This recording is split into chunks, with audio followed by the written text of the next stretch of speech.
Welcome to Mexico Unexplained, where we will explore the magic, the mysteries, and the miracles of Mexico. This series presents information based partly on theory and conjecture. The podcaster's purpose is to suggest some possible explanation, but not necessarily the only ones to the subjects we will examine. Here is your host, Robert Bitto. Welcome, and muy bienvenidos to episode number 237 of Mexico Unexplained, where we examine the magic, the mysteries, and the miracles of Mexico. I'm your host, Robert Bitto.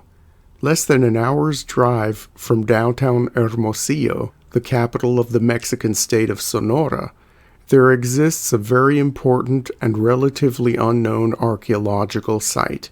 About 40 miles south of the bustling city on Highway 15 past the Pemex station before the small town of Las Avispas, a small dirt road takes the traveler to another time and place. Looming before the visitor is a small mountain range named the Sierra Libre, or Free Mountains, so called by the Spanish because it was once home to escaped indigenous slaves and other fleeing renegades in early colonial times. This small mountainous area seems a little out of place, rising above the inhospitable desert, which stretches out flat in all directions. The Sierra Libre is indeed a very unique place. Within those mountains are deep canyons and springs, tall trees that provide endless shade, and a very temperate climate with a feel to it that is so unlike the surrounding wasteland. Within its passes and canyons, even the temperature is cooler and more humid than the hot, dry Sonoran desert, which completely encircles this distinctive massif. The indigenous peoples of northern Mexico knew how special the Sierra Libre was. In fact, this place may have been known to people who lived as far away as the modern U.S. state of Arizona. For thousands of years, many different peoples enjoyed these mountains and saw them as sacred. Well into the 21st century, researchers are only beginning to understand the importance of the archaeological zone now called La Pintada by Mexico's National Institute of Anthropology and History, or INAH. INAH became the custodian of the most archaeologically significant part of the Sierra around La Pintada Canyon in the early 2000s after the Mexican government bought over 30 hectares of land from the municipality of Hermosillo.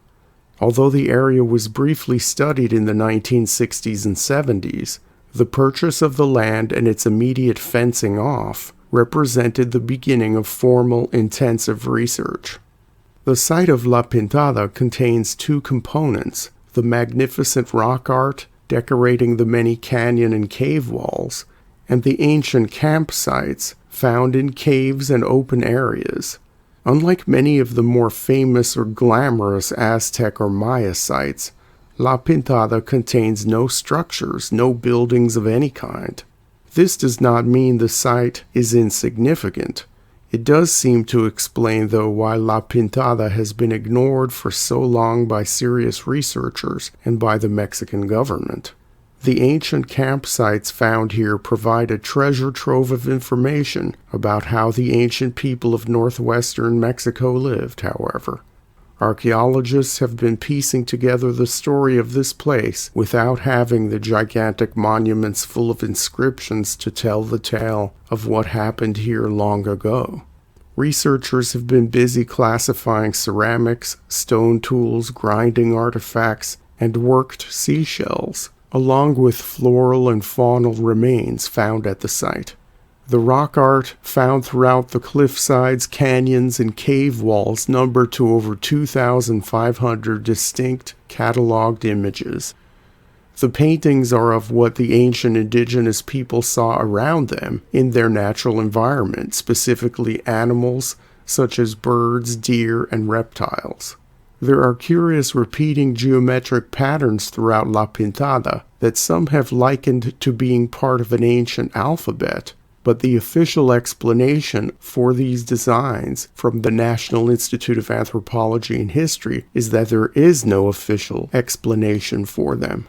a curious hourglass-looking symbol comprised of two framed triangles, has been seen in other parts of Mexico and appears at La Pintada, but no one knows its meaning.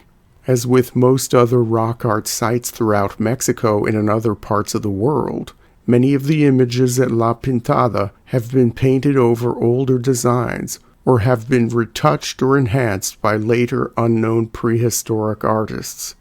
Researchers have recognized over 400 different style or design types that cut across large swaths of time and possible ethnic groups. After the government fenced off the site, researchers and volunteers got to work documenting, cataloging, and cleaning up.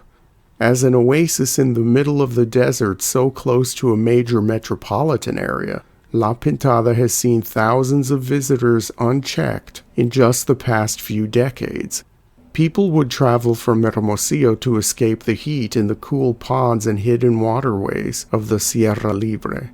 Families often would make a day of it, go swimming, and have cookouts. Graffiti artists and others who wished to make their marks at La Pintada also defaced some of the rock art, including some of the most interesting and elaborate panels.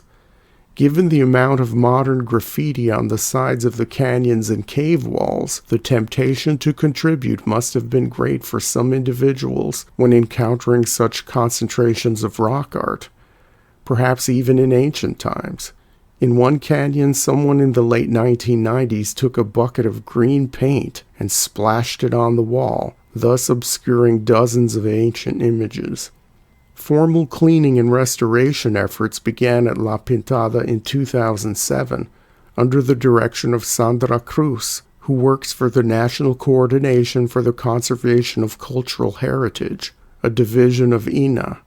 Over a period of 10 years, Cruz and her team cleaned and restored the many decorated surfaces at La Pintada inch by inch, sometimes hanging from scaffolding built to a height of 25 feet and in temperatures well over 90 degrees.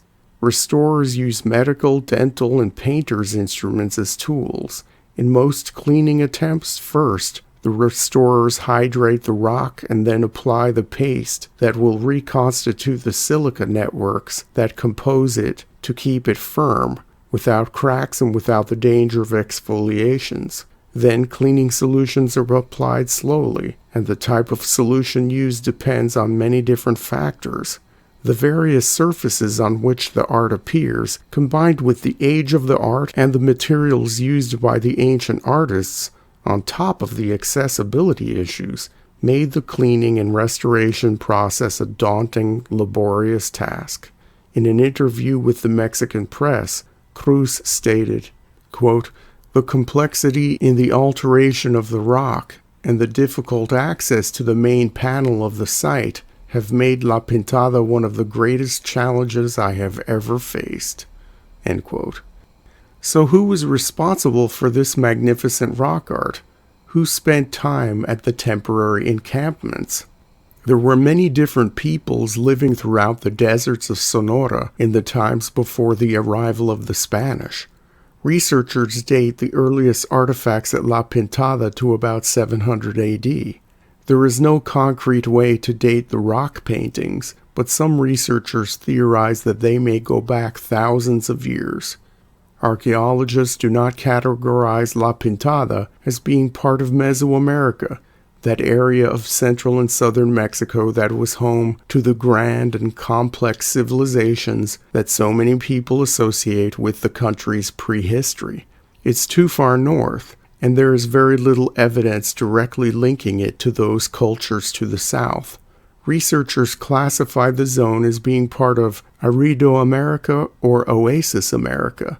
The term Arido America is used to describe an ecological region spanning northern Mexico and the desert southwest of the United States, characterized by scarce rainfall, but enough sustenance on the land for people to lead a robust, nomadic existence. Oasis America overlaps this ecological zone and is used to denote those areas of northern Mexico and the desert southwest of the United States where water was more reliable. In Oasis America, people settled into villages and engaged in minimal subsistence agriculture. La Pintada had a stable water source, but no permanent settlements, so it is seen as a combination of Arrido and Oasis America. As mentioned before, the various art styles as seen on the canyon and cave walls indicate different peoples moved through this area. As the themes were similar, researchers conclude this must have been a holy and special place to those who knew about it.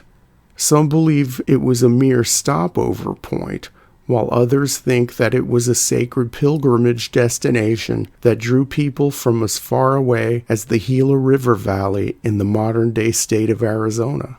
For most of the time that La Pintada was visited and used in ancient times, researchers believe there was an overlap of cultures there, as represented in the archaeological record, although they are still trying to put together a clear story.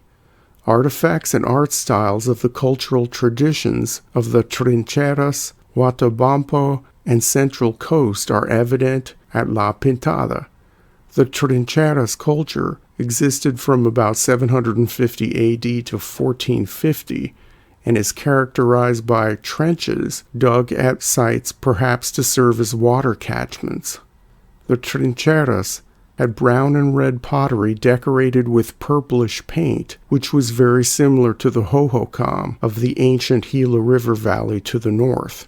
The Trincheras tradition was found mostly in the northern part of Sonora. The Huatabampo tradition is characterized by a distinctive pottery style, and flourished until about 1000 AD in the central part of Sonora. The Central Coast tradition lacked agriculture and was a completely nomadic culture. Central Coast artifacts found at La Pintada include remains of hunting implements such as spearheads. The Central Coast people stayed mainly near the shores of the Gulf of California and rarely made incursions deep into the interior. There have been a few artifacts found at La Pintada that are linked to the more complex cultures of the American Southwest, such as the Anasazi, Hohokam, and Mogollon peoples, as well as objects from the Casas Grandes culture that flourished in northern Chihuahua until about the year 1450. This does not necessarily mean that visitors from these faraway cultures made the trip to La Pintada, although that could have been possible. It's important to note that La Pintada was not a trading outpost. However, people leaving behind these artifacts could have acquired them as part of their personal possessions through trade without being from those cultures. No artifacts from any of the larger Mesoamerican cultures, the Toltecs, Aztecs, or the Maya, for example, have yet been found at this site. In later years, La Pintada and the Sierra Libre as a whole served as a refuge for various indigenous people fleeing encroaching outside civilization. Mayos, Opatas, Yaquis, and other tribes considered Chichimeca hid out there. Even a band of Kickapoo took temporary refuge in the Sierra Libre in the 1800s after fleeing oppression in the United States. La Pintada was formally opened to the public in March of 2018, with restoration and recovery of the environment ongoing. On invitation of the Mexican government, a group of elders from the Seri tribe of coastal Sonora were invited to tour the newly opened site. The Seri were one of the last indigenous tribes to assimilate to modern Mexico, and still live a somewhat isolated and traditional existence on the north-central coast of the state. For more information on the Seri, please see Mexico Unexplained episode number 209. On this visit to La Pintada, one of the Seri elders cried when she saw the largest painting at the site, a small figure of a human riding on the back of a deer. The painting measures more than 3 feet across. The elder explained that this was a depiction of the powerful boy of Seri legend, a hero to the Seri people who was known for riding a deer. The date of that specific painting is unknown, but the connection to ancient Seri tradition further reinforces the spiritual importance of La Pintada. As archaeologists are quick to admit, There is a lot more to learn here.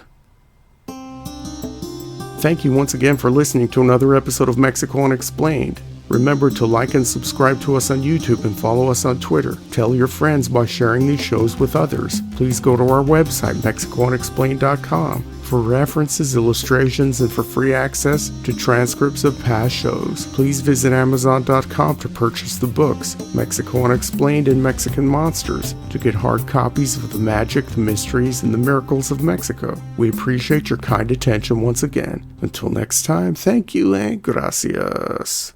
Thank you for listening to another episode of Mexico Unexplained with host Robert Bitto. For show summary, relevant links and commentary, please check out our website at mexicounexplained.com. Like us on Facebook and be a part of the conversation. Adios and hasta la vista.